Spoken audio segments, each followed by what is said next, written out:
world full of too many football podcasts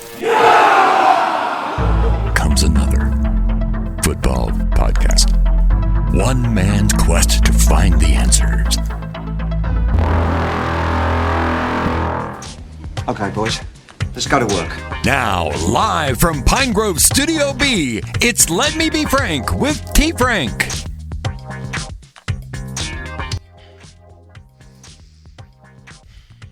Oh boy, it's my favorite time of the year.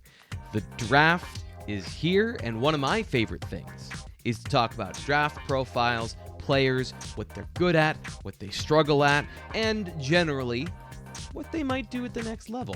So we're going to talk about the Penn State football players, generally where they're going to be drafted, and their strengths and weaknesses. I'm not going to give you the exact position in the draft. I'm not going to give you the exact team, or I'll give you a round, because unlike my producer Marcus, who seems to think that people will believe if I just gave you like uber specific things that Shaka Toney is going to go at the 200th draft position and that the Denver Broncos are going to trade up for him and give a future 6th round pick in order to do it. Nobody knows that. That's idiocy. We're not doing that. What we are going to do is give you a rough idea of where their talents and their positional fits at the next level might slot them in the draft. Oh, and by the way, if you didn't know or didn't notice, this is what I'll be paying attention to this weekend. Okay, let's go. Marcus. We're going to start with Penn State's signature player in the 2021 NFL Draft, and that's linebacker Micah Parsons. Parsons is a super interesting player because he's got a unique blend of skills that we don't really see in the NFL, and there is some question as to how it translates. But the number one thing he does well, and you probably know this already, he's a great run defender. But how he's a great run defender is the unique part. Parsons has amazing contact balance and core strength, so that he's able to play the run in a more traditional sense. He's able to get into the hole and not lose position against players that are 50 and 60 pounds heavier than he is. He's able to get skinny and do things that other guys just simply can't without being washed out of the play. Now that makes him a unicorn at the next level. Linebackers are now 230, 225, some of them are 215. But Micah Parsons is 6'3", 246 pounds. That makes him closer to a defensive end or some defensive tackles than it does making him a linebacker. That sort of skill makes him incredibly unique. He uses his hands really well to get into the position and is able to bring down running backs. He's an amazing tackler. When he gets his hands on the running back, likely they're not going anywhere. So that alone makes him unique in the NFL, coming out as a great run defender with unreal athleticism. Usually you have to choose one or the other. Parsons pairs that with sideline to sideline speed. His strength, his explosiveness, and his quickness make him a top 15 pick. Those are the skills that are going to get him into the NFL draft in the first round early. Now, his possibly best skill that we barely saw at Penn State is his ability to rush the passer. The former 5-star defensive end still has all of those abilities, and his abilities to play the run translate into his pass rush, where he's strong, he's able to play through contact and bend to the quarterback. He's a great blitzer, and his closing speed is phenomenal. These are the things that you've seen. These are the highlights. These are the wow sort of plays. So he's got a unique blend of being a run defender and being a pass rusher, and that skill set is going to find him a home in the NFL. But you notice that those two skills are very similar in that when he's going downhill, when he's going forward, Micah Parsons is a force. The real question is, can he play in coverage? Can he drop into coverage? Can he be a multi-dimensional talent that can run fast in every direction? If there's one area that I think Parsons is a little bit limited as an athlete, and by the way, this is nitpicking, he might be just a little bit stiff in his hips, and that means when he wants to turn and run in a 45-degree angle into his drop, he's a little tight and it's a little unnatural for him. That's the part of the game when you hear Penn State coaches say that he was just scratching the surface. It's not just the ability to play the run and to know the position better. It's also his work as a coverage player was yet to be finished. So that's the unknown. I think he can be an average to slightly above average coverage player because of his phenomenal speed and his ability to make up for mistakes.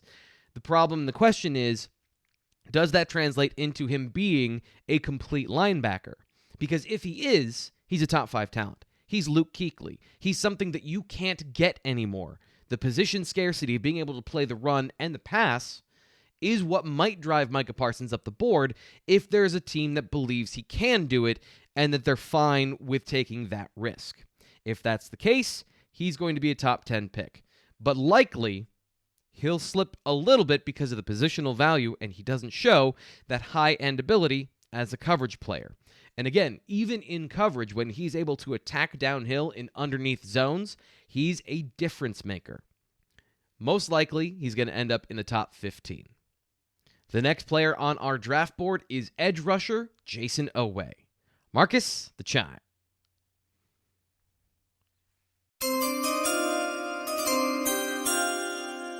Marcus, your timing is terrible. We practiced this today. Never mind. It's fine. We'll make up for it.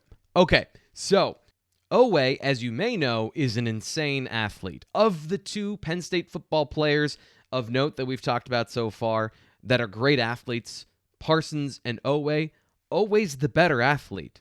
Now, the better football player is Parsons, but Jayson Oweh is the best pure athletic talent to come out of Penn State since Saquon Barkley. He has incredible explosiveness off the line of scrimmage. He's very strong for his size, and I don't know if you've ever seen these highlights, but he is fast.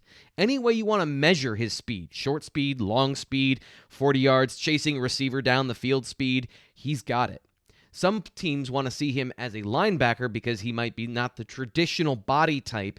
He's a little narrow at his hips. He's not the full, thick-bodied guy you might want at the edge rusher position, but he plays with enough strength and arm length to make up for that and is a complete prospect in the athletic profile for an edge rusher, regardless of what system you want to play him in. One of my favorite things about Oweh that he improved on in 2020 is he doesn't like being blocked. He uses his hands violently to try and disengage from blocks. Now, whether or not he actually does that, that is the case with Jayson Oweh. What separates him from Parsons, or a player that I compared him to like Barkley, that make those players generational type talents, is the production and the actual positional skills.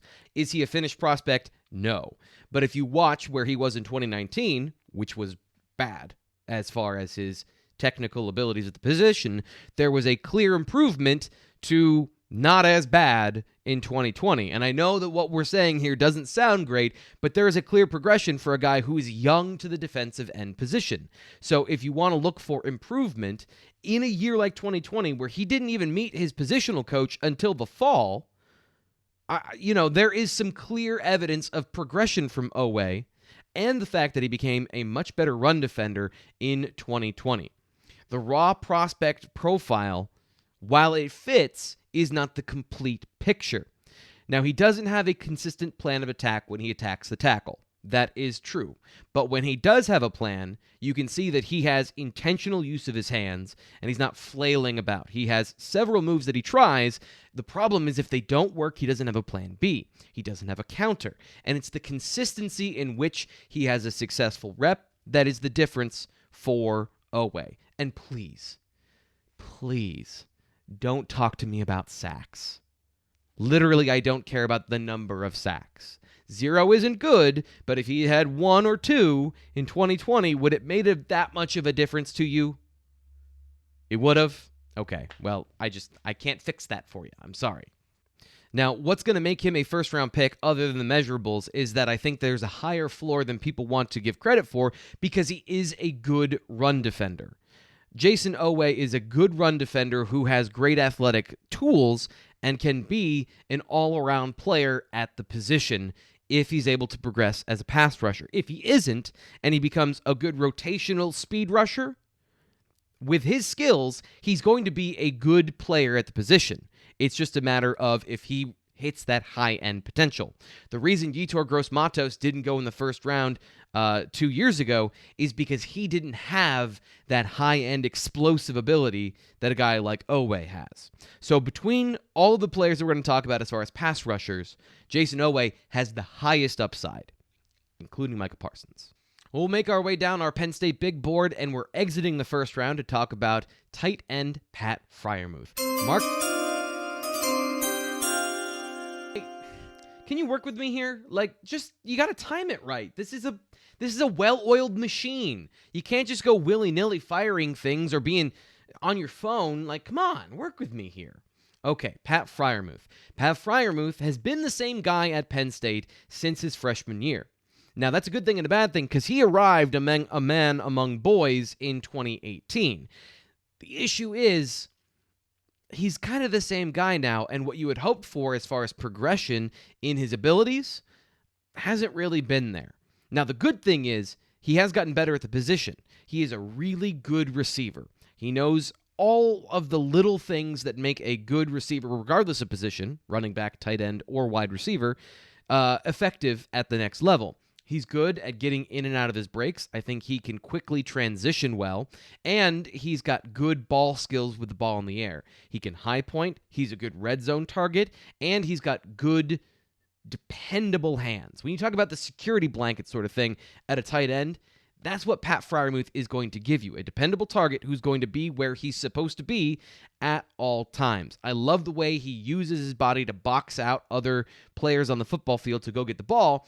And then when he gets the ball in his hands, and if he has the open field, he can run right over people. Now, the other part of his game that he is good at is a run blocker. I want to put this in context, though, because he's a better run blocker than what Penn State had at the starting tight end position before he got there.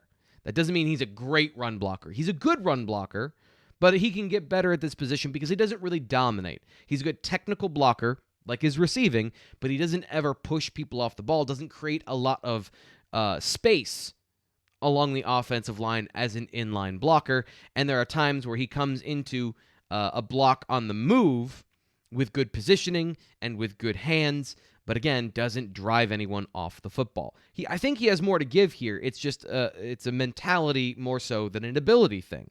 So that'll be something he'll need to improve to be a complete tight end at the next level. But let's get into the reality of what Pat Freiermuth is. He is not a number one tight end in the NFL. He's not a top 5, difference-making, I don't know how to cover you sort of guy.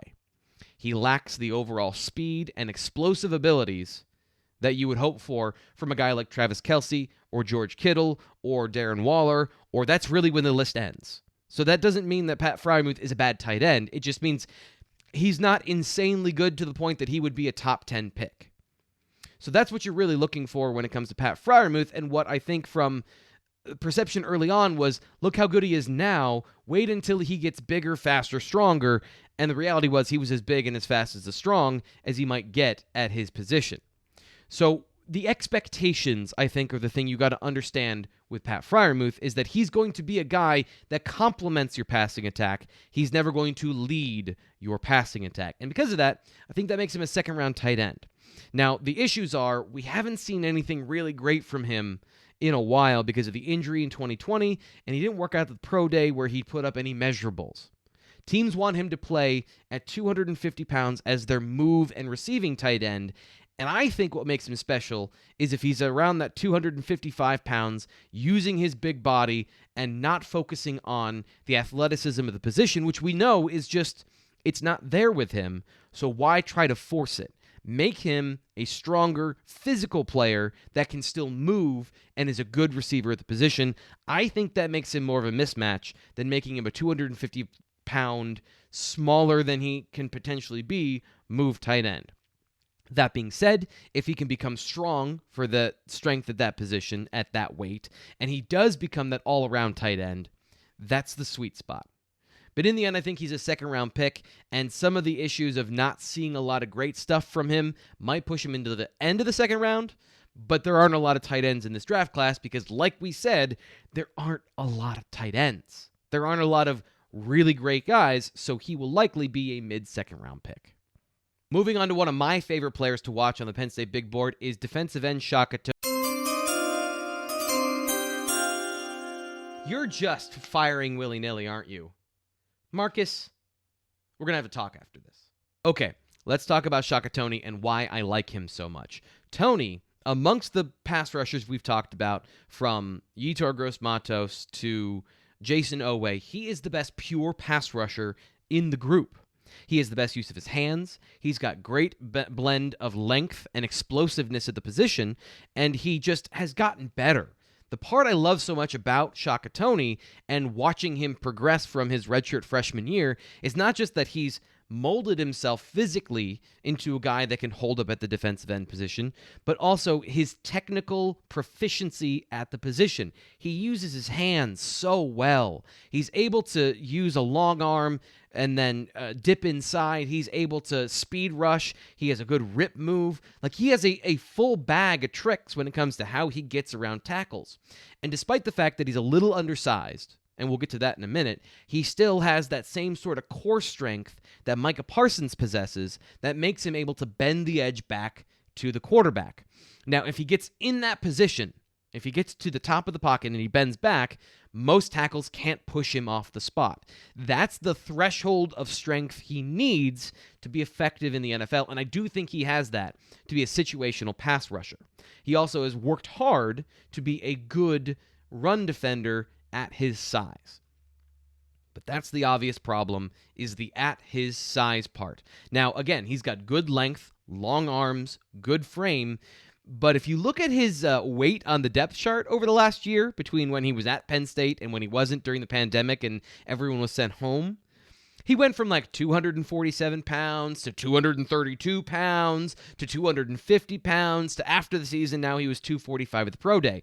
Like, clearly, he's a guy that is trying to keep the weight on, but his body just is not accepting being 250 to 255 pounds. So that becomes the question, is he strong enough? Is he big enough to play defensive end? And I think when we're talking about splitting hairs here, of at the light end of the position, he doesn't have the same strength he needs, that sort of punching above your weight sort of thing, to be able to be a full-time defensive end, which makes him one of two things.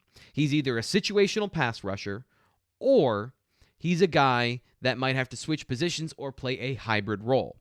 He has shown in small spurts that he can be a good assignment player when dropping into zone blitzing and things like that, but when you watch him move in space, I don't think that that's his position. So I don't think he's going to be moving to off-ball linebacker and running around making plays in coverage and in space and then using that positional flexibility as a pass rusher. I don't think that that's his skill set. I don't think he's a natural transition sort of player when it comes to stopping the run and running in every direction. So likely that makes him a situational pass rusher who, for some teams, he might be able to play edge defender if he's able to, again, keep that weight on consistently and play with strength at under 250 pounds, which is where he's going to end up. Now, there are some highlights of him at the Senior Bowl being able to stay in single coverage. It's all unknown to me. That's really the thing, is like, there are things he can do, but it's all unknown. And because of that, the most comfortable position for Shaka Toney is a situational pass rusher, of which he will excel at. And that is a valuable thing that teams are looking for. So if a team really is out, they've struck out early in the draft, and they need to address the position, Shaka Toney might be a late fourth-round pick. But for me, I think that his abilities slot him well into the fifth round, where he's going to be a steal for some team that wants that juice off the edge. So now we'll go from one of my favorite players to watch progress over the years at Penn State to one of the most frustrating players that I've watched at Penn State because of the tantalizing potential thing. Offensive lineman Will Fries.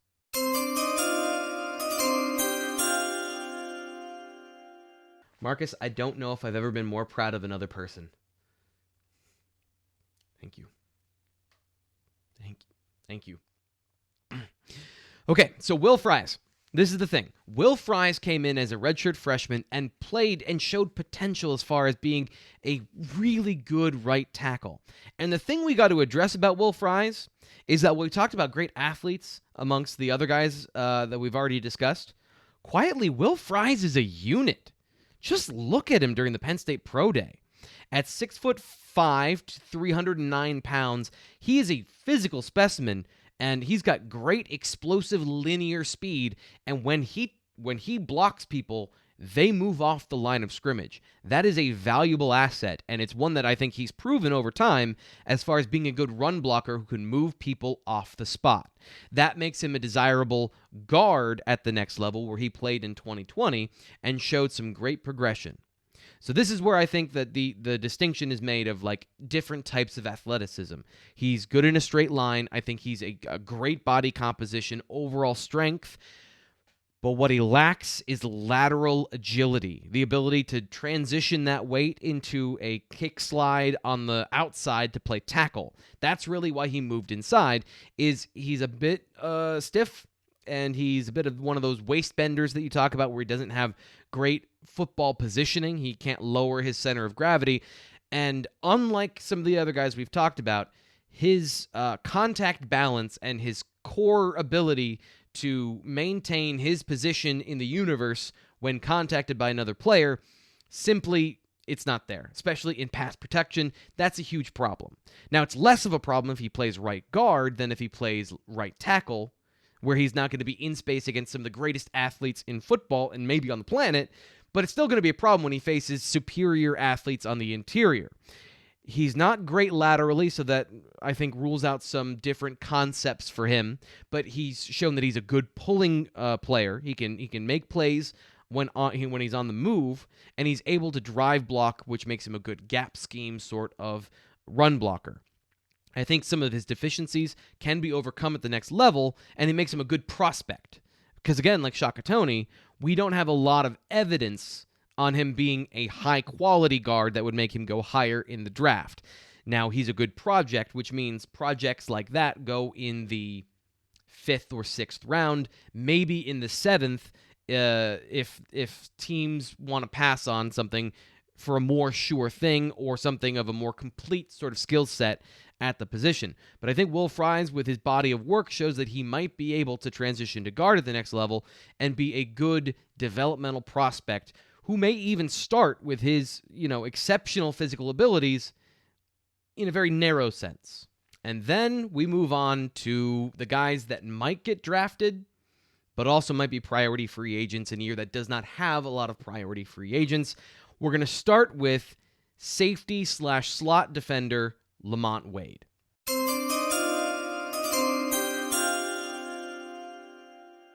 Wade is a super fascinating player because he's 5'9", 190 pounds, tackles like a linebacker, and covers like a linebacker.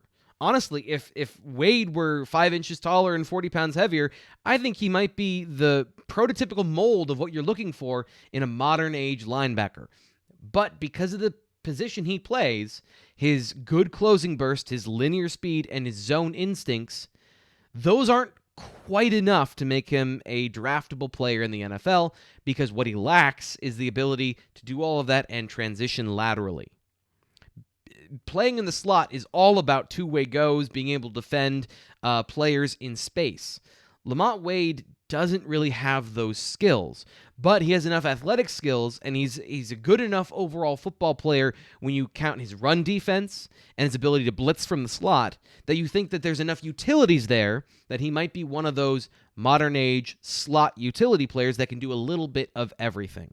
But really, when it comes down to it, playing in single coverage and being asked to play down the field more than 5 yards in man coverage, well, I think you remember what happened there. In the end, I don't know that I would draft Lamont Wade, as far as I think we know exactly what he is, but what he might be is a quality special teams player going forward with the ability to cover punts, maybe some kick or punt return, and if you need to, he's not going to kill you. You can hide him, and he might even be an asset at times in a zone-heavy scheme that, again, protects him a lot. That's what you're asking, is to protect him with pass rush and other players that can help, solidify and not make their own mistakes in zone and man coverage. So that limited profile, to me, makes him a priority free agent instead of a draftable player. That brings us to our final player we'll talk about today, the man in the middle for the Penn State offensive line for the past 3 seasons, Michal Menet.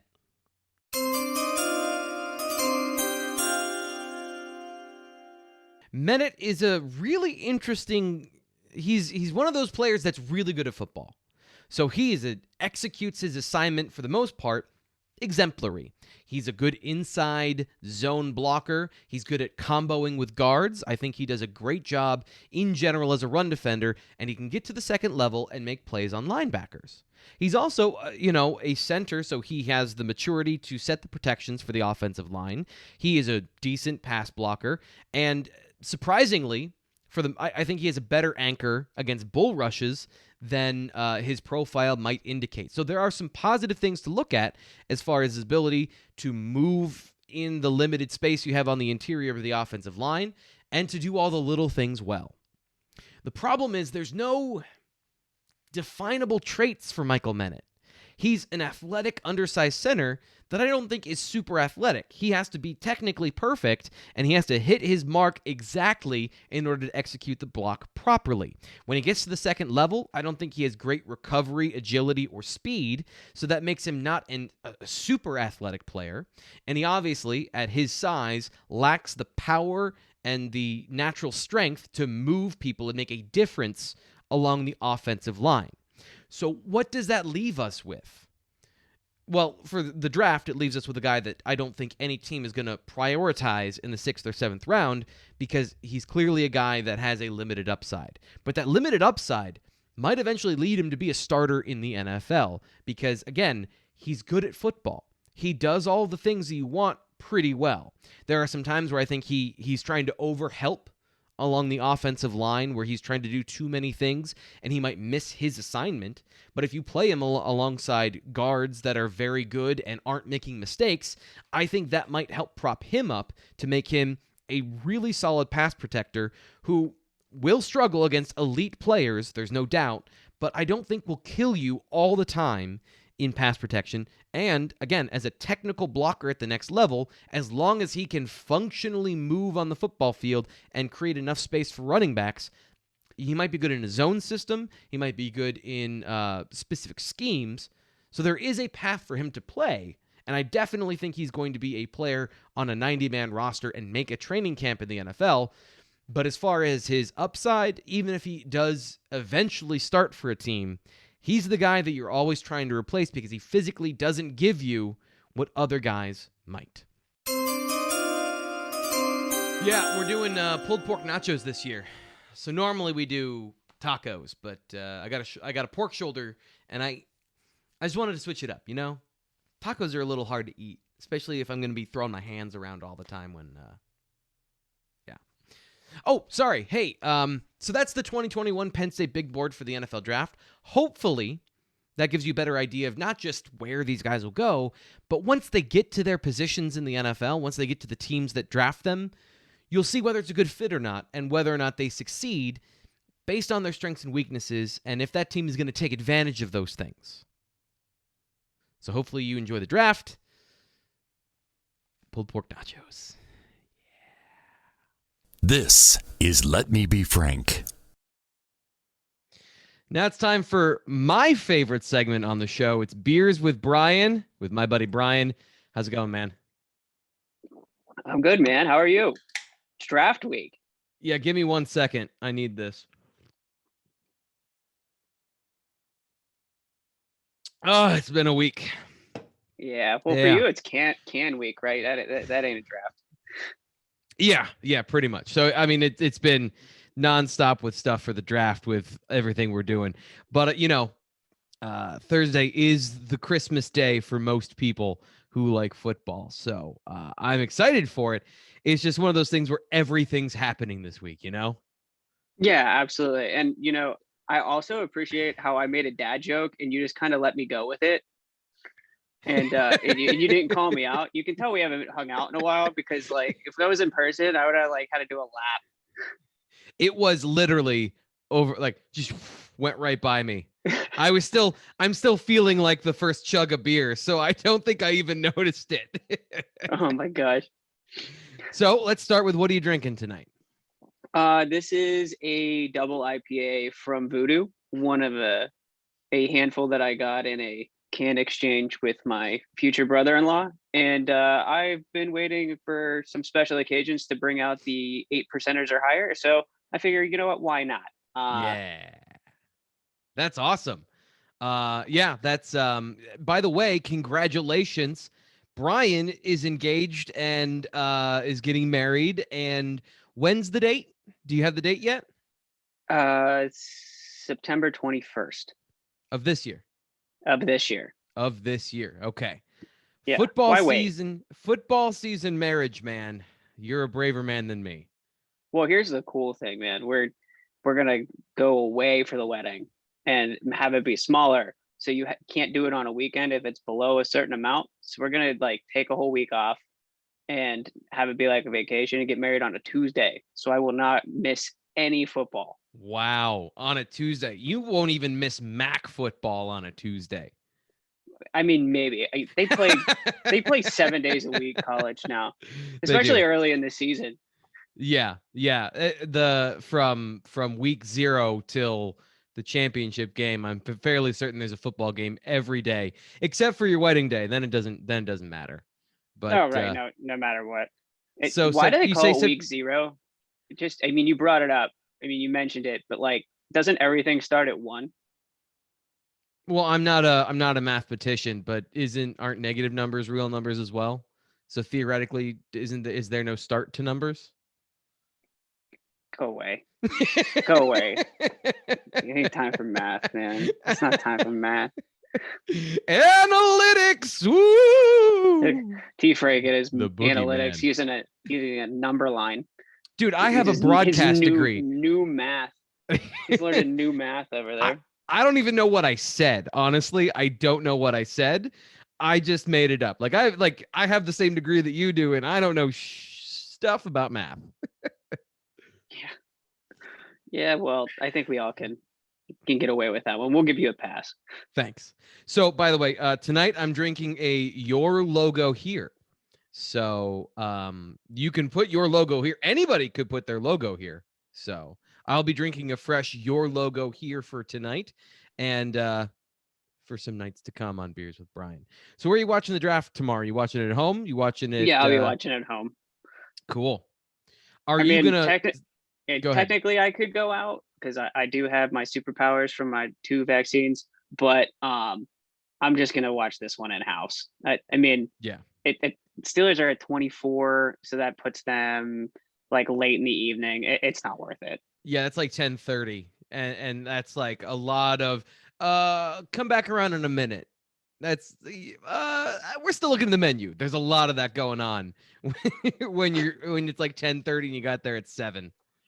Have you watched at a bar before? Because I have, and it is the worst. Because you want to hear what's going on when there's trades, and like what they're hearing. And at a bar, you just can't do that. You're just like, everything you see is what it is. And I don't even really like watching games at a bar, but watching the draft at a bar is just brutal. It is absolutely brutal.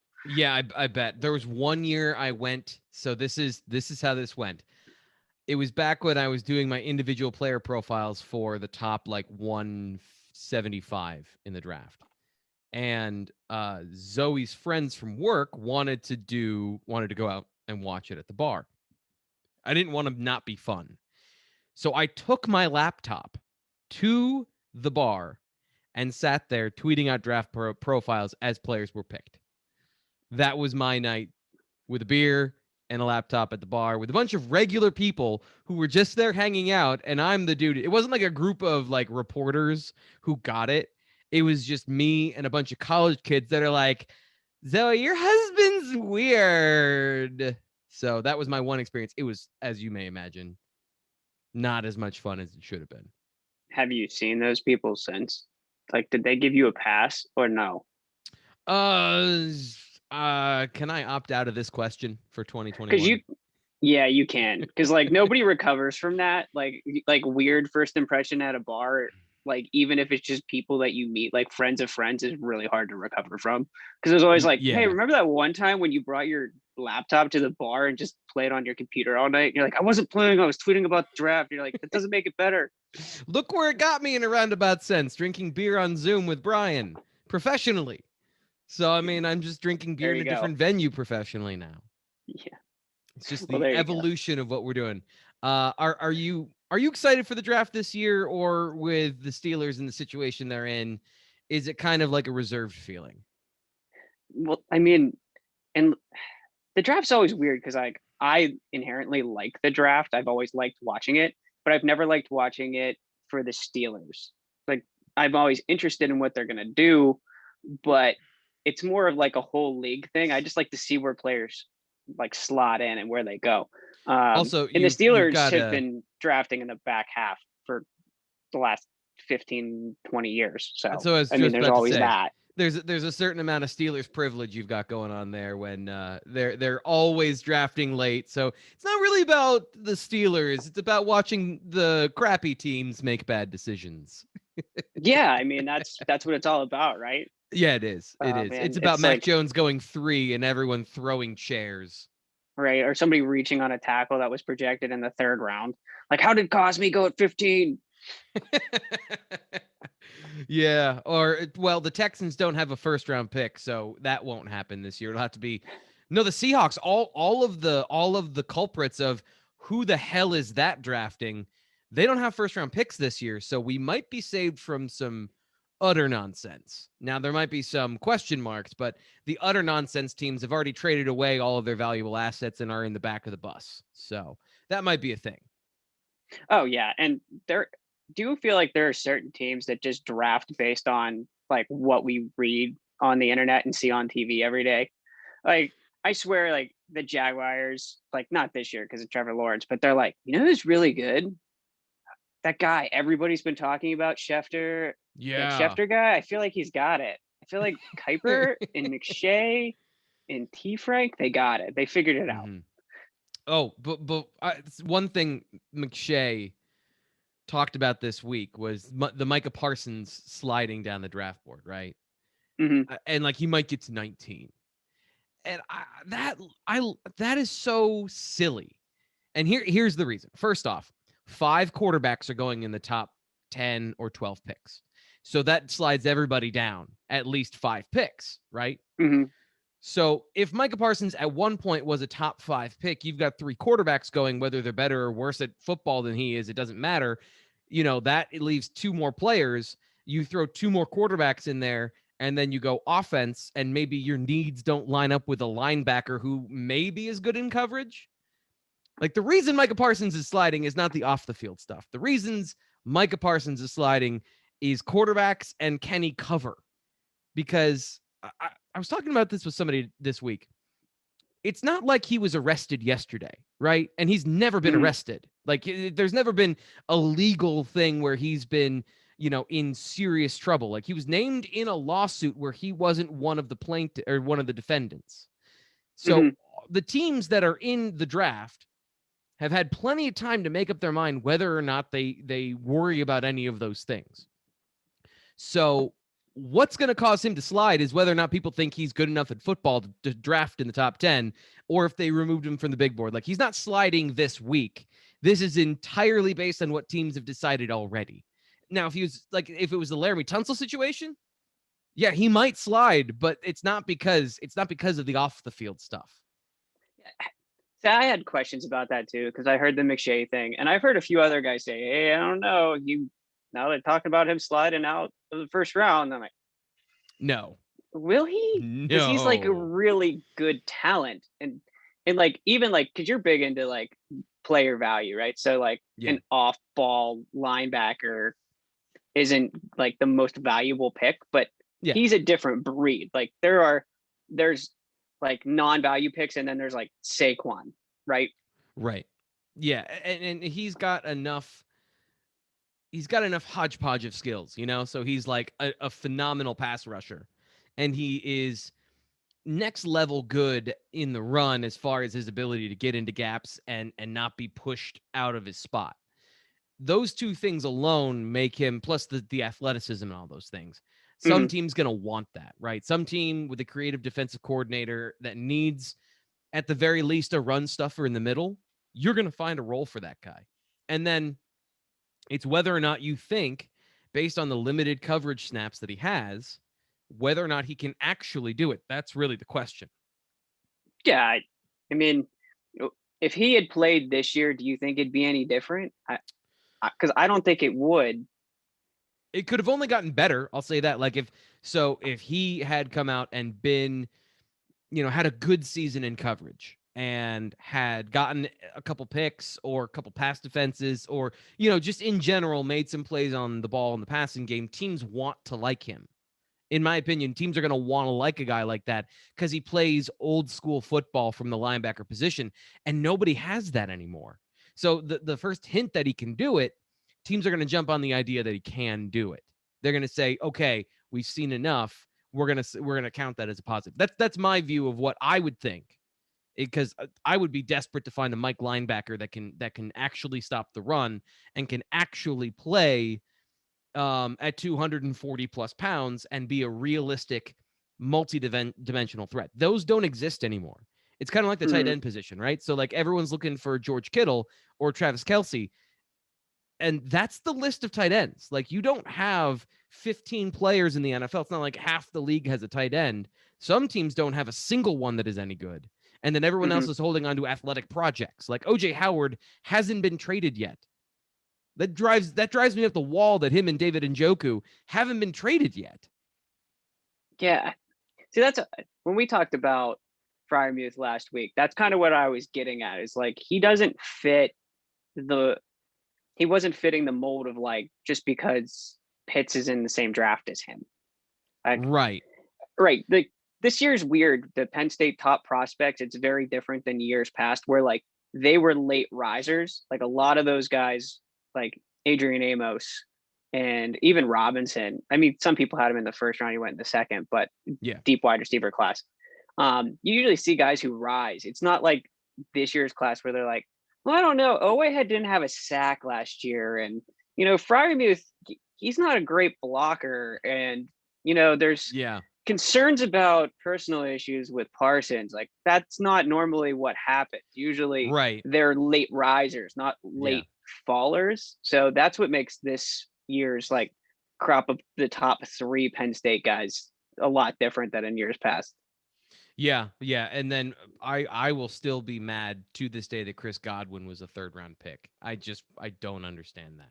But that actually brings up something I wanted to do because I thought this might be fun. Speaking, you mentioned Allen Robinson. I thought it'd be fun because there's been like a clear line of succession at Penn State as far as like the good receivers. And I just picked a random date since like 2010. If you had to rank on your draft board this year, they're all coming out at the same time. Who's like 1 through 5 on your draft board for receivers since 2010 coming out of Penn State? Do you want me to give? I have the list, or do you want to go off memory? Let's see. I can get like give me a list because I think I got the top 4 I have. Like so I threw in Mike Gesicki here to get it to 5. Okay. So then I have 5. Yeah. Okay. Then I have 5. So one is Godwin. He would be at the top. Speed, height, big playability. And as you see now, like there was no reason why he couldn't move inside from time to time. Yeah. Allen Robinson is 2, but like very close, very close because he's great to catch point. And he always has been. Yeah. And I think he's more athletic than what he gets credit for.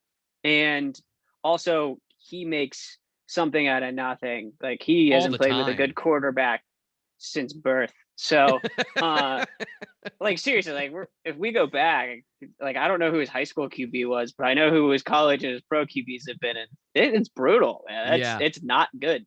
Yeah. 3 would be, I think 3 I would put Gesicki because he's basically a wide receiver that's just a tight end.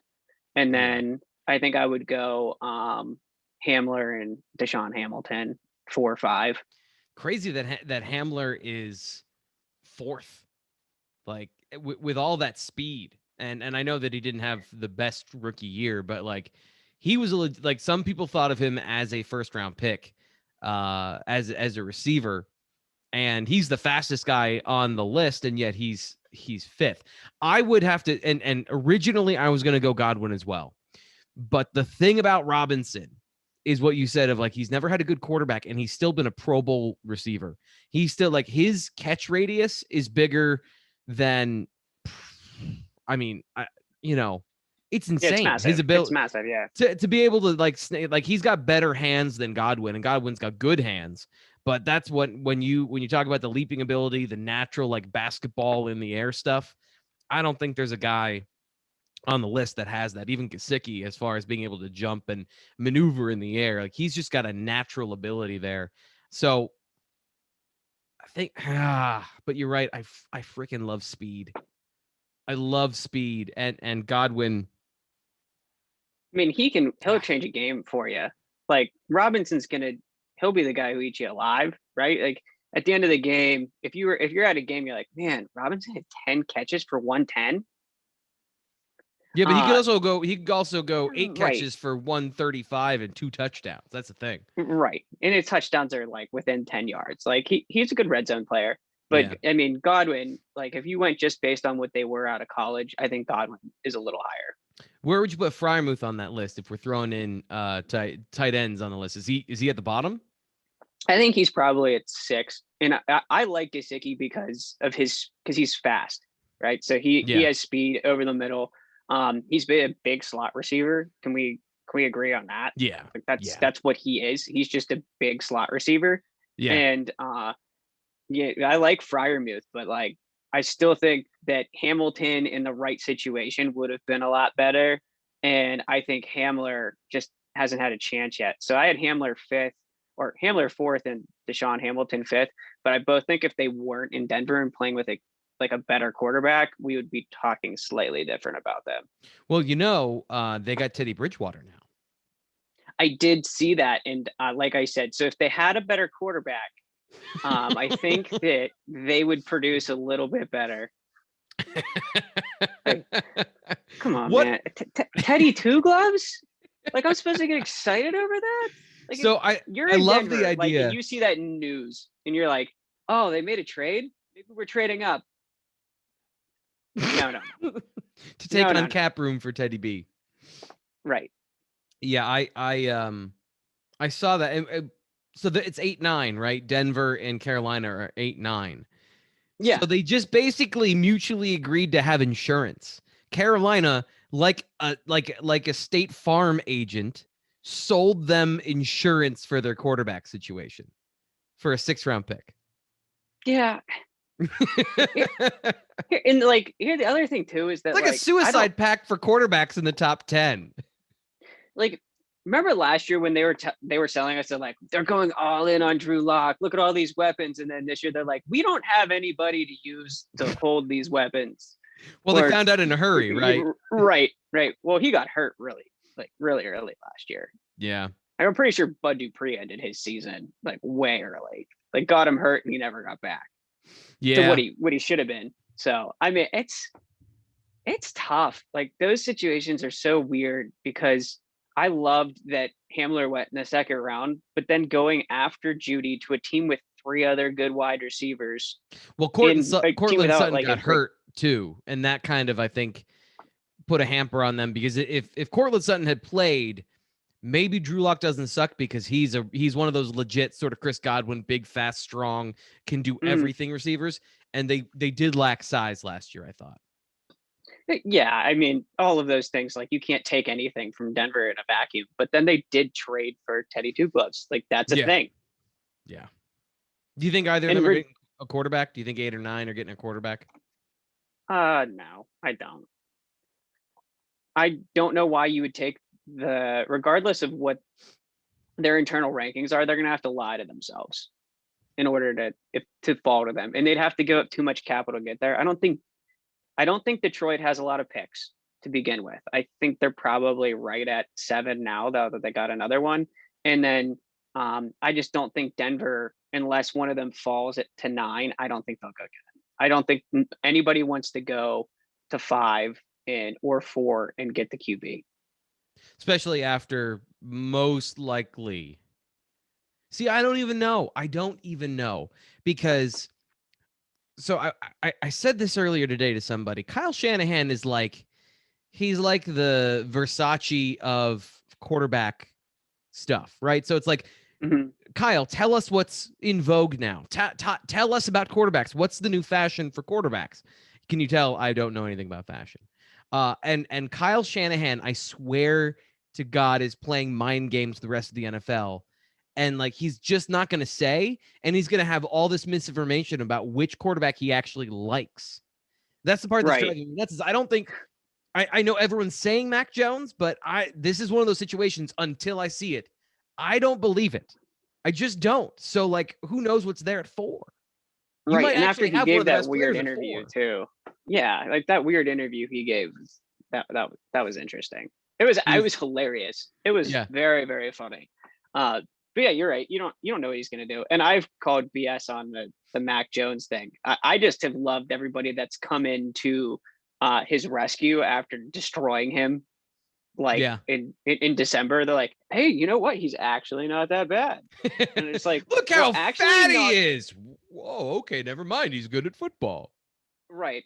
I heard he used to play tennis as a thing that was a positive on his side, and I've had enough, man. Just after tomorrow, I think that's the other best part about the draft is just it's just all of this buildup, and it's kind of a whimper when you really think about it. Yeah. It's just dudes getting their names called on TV, which I love, right? It's a press I release. love it. Yes, Yeah. it is a live press release, but I love it. But it is after a few days, you're like, that was kind of weird. I don't know. That was going to be what I was going to say, because when do you hit the wall on draft weekend?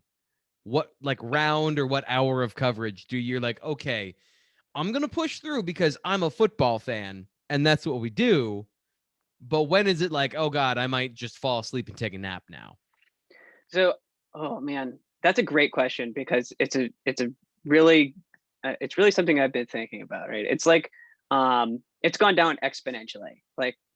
When I was younger, I used to watch as much as I could. And then probably right after the journalism thing started to the wheel started shaking and falling off, then my care for that just went off a cliff. It was just didn't pretend. Right. So now it's just okay, so now it's just get to the Steelers and then check the phone. I've gone hiking weekends of the draft. I've done a lot of different things during the draft. Last year I didn't do anything, right? Because we were all in lockdown. Yeah. But yeah, I would have to say I'm probably out when the Steelers are out most years, and that's usually because it's later too. The top 10 picks are the fun picks, and then maybe I'll tune in at the beginning of round 2, when I'm getting ready to do something else. I don't think I've watched day 3 and in years. In years. I don't even think I watched it last year. I think I watched Grey's Anatomy.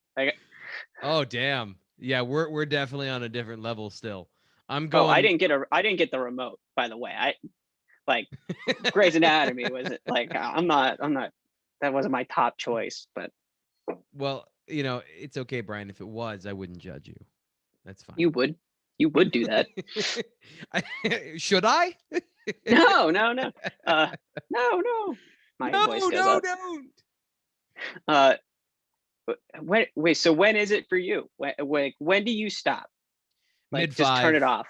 I don't ever turn it off, but I start hitting the wall and doing other stuff and messing around on the computer, playing video games and listening to it probably around 5. And like you said, what was it last year when the Bills got Jake Fromm? I was like, yeah. And then you texted me. I'm like, what happened? 6 months later, that was the most useless thing I've ever done, because Josh Allen, who knew, turned out to be good after not being good for most of the time. Right. And then they drafted a kicker in the 6th round, and that was probably what broke me of so I felt like they had a good draft, but then in the end, what they did is they drafted their second running back, a backup quarterback, and a kicker. So a lot of those players actually turned out to be good, and Jake Fromm. But for the most part, they were good players, but it was like you could look at it two different ways. They found value in a quarterback that might be good, or they got a bunch of backups last year and still made the AFC Championship game. So, Right. Value's so weird, man. Like, yeah, it's this year in particular too, because it's like the devalued position is running back, but there's only like 3 good ones. There's not like a whole lot of depth behind it. So like if you miss out on the first 3, like you could be in a lot of trouble if you need one. Like you're like the Bills, for example, have like 2 pieces of a Swiss Army knife, and they had TJ Yeldon when it went bad. But that's never good. Well, Like, they do have Matt Breida now, so okay, yeah, cool. But I had 5 guys for dinner. Does your 5 guys run a 4-3-2?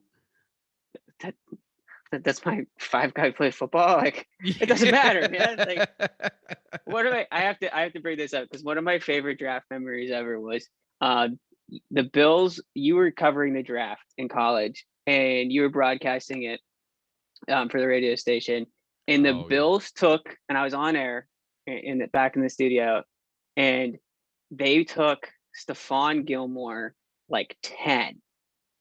I forget, it was early. They took Stephon Gilmore, and you were so mad.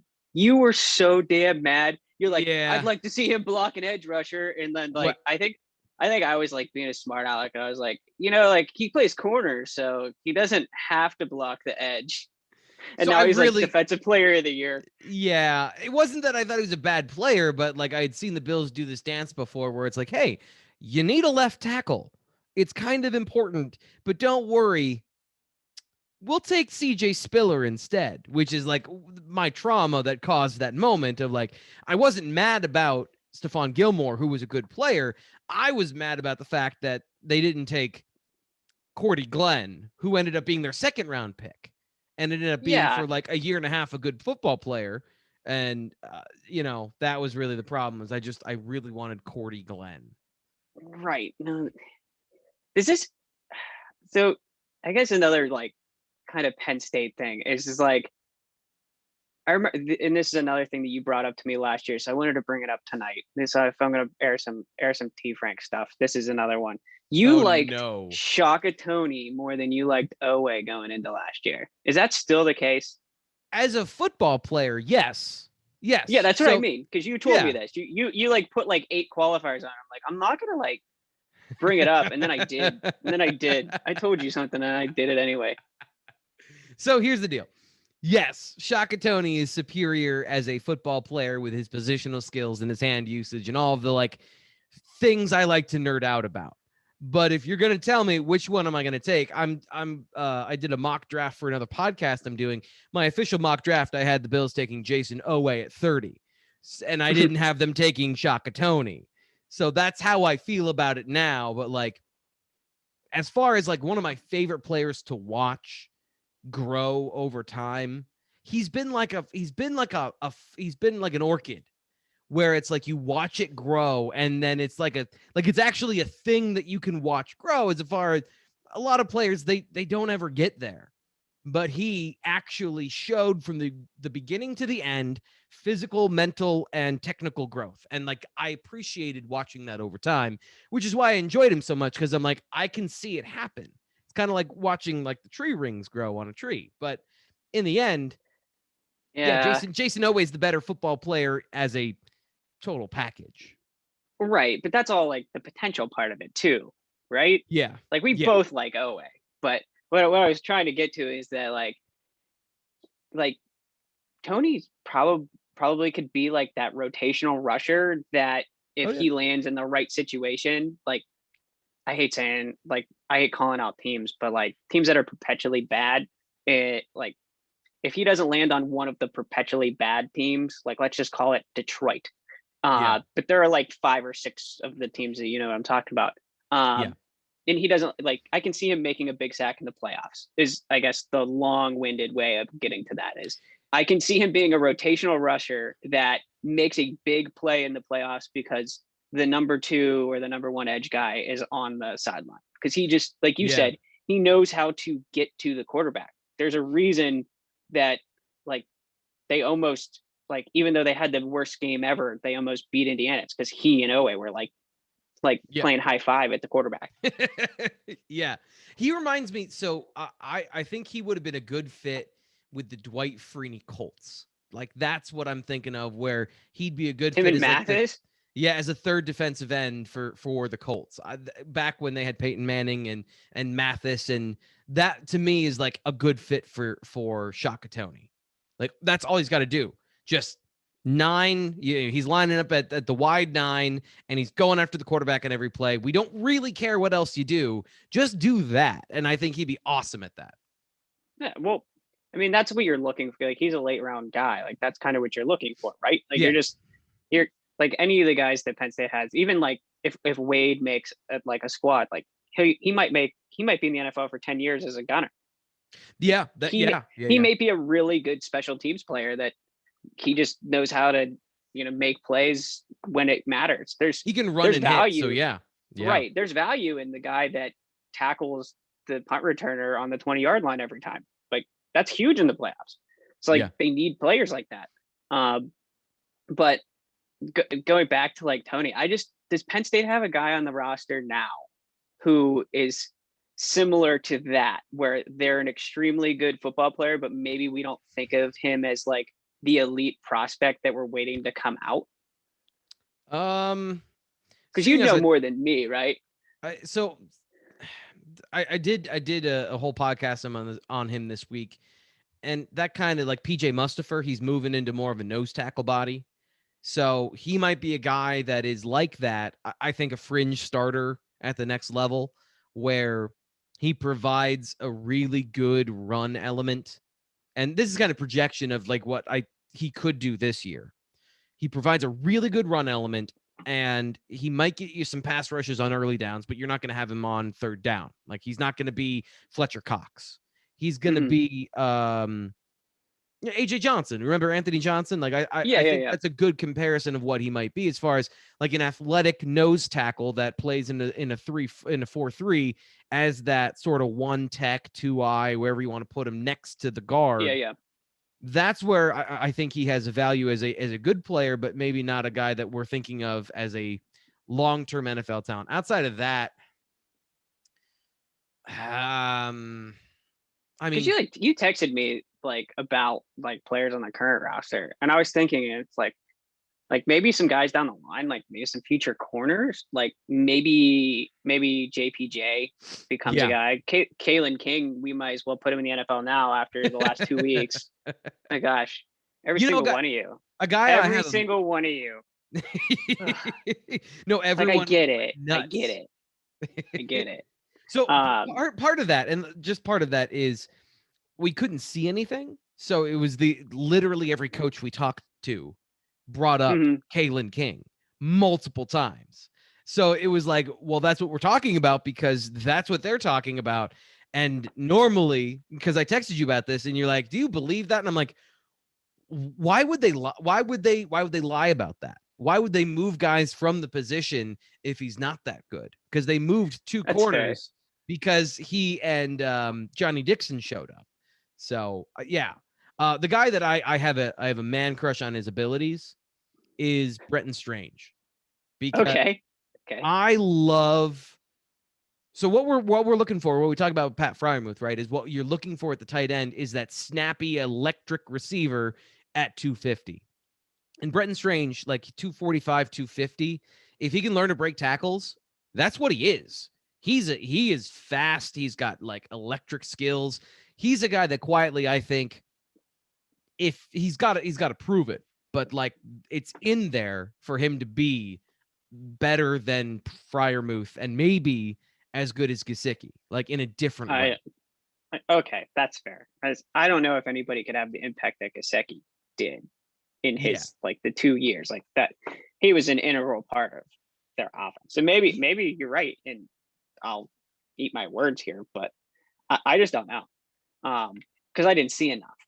Like you clearly this past year, you see a little bit. You see enough. Is there anybody on the offensive line? Because that's usually like who I default to. It's like, who could be a good pro, and then like you look at all the NFL rosters, and I think like 50% of them have a former Penn State lineman on them that's been in the league for 4 years. Yeah, like a depth guy or something, but definitely there's a Penn State Like lineman. a swing tackle, like Yeah. he's the eligible lineman. Like Yeah. he's usually a Penn State guy. I mean, Rasheed Walker obviously has enough talent to be an NFL player. We just haven't seen the upside because I don't know that he's been. I hate to call out effort because that's a thing that you can't. I don't have any right to call that out, but like his talent and the output don't match. But then I think everyone saw. I'm always looking for athleticism, so that's why he and Juice Scruggs come to mind, because Juice Scruggs can run at his size, and when you can run at that size, the only thing you've got to do then is become good at the position.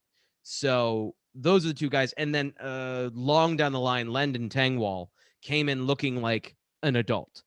Like last time we talked about Pat Freiermuth coming in looking like he was your dad.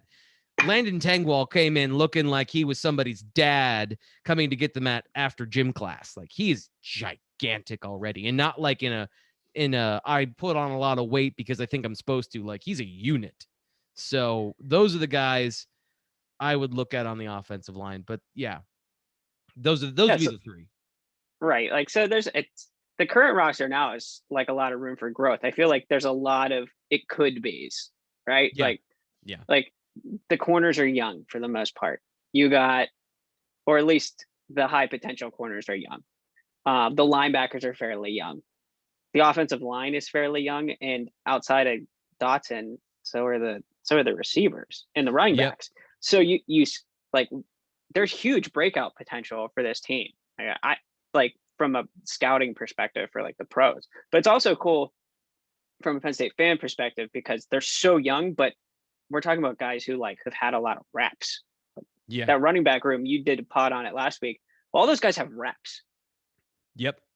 For free. That's like the most important thing that they have. It is reps. They've seen live Big Ten play before, and it didn't cost them any eligibility. Yeah. It's been a nightmare writing about what class they're in, but other than that, it's young football player at Penn State. One of at some point not going to be a freshman soon. Yeah, that part's been confusing, but and they get to pick when they get to classify. Like so, like next year, a bunch of dudes could go out, right? Yeah, like a bunch of sophomores could go out. Yeah. Well, I got to get going because I got another couple thousand things I got to do before draft night. So this has been a ton of fun. Thank you. Yeah, absolutely, man. Thanks for having me on. Beers with Brian. Hold on. Yeah.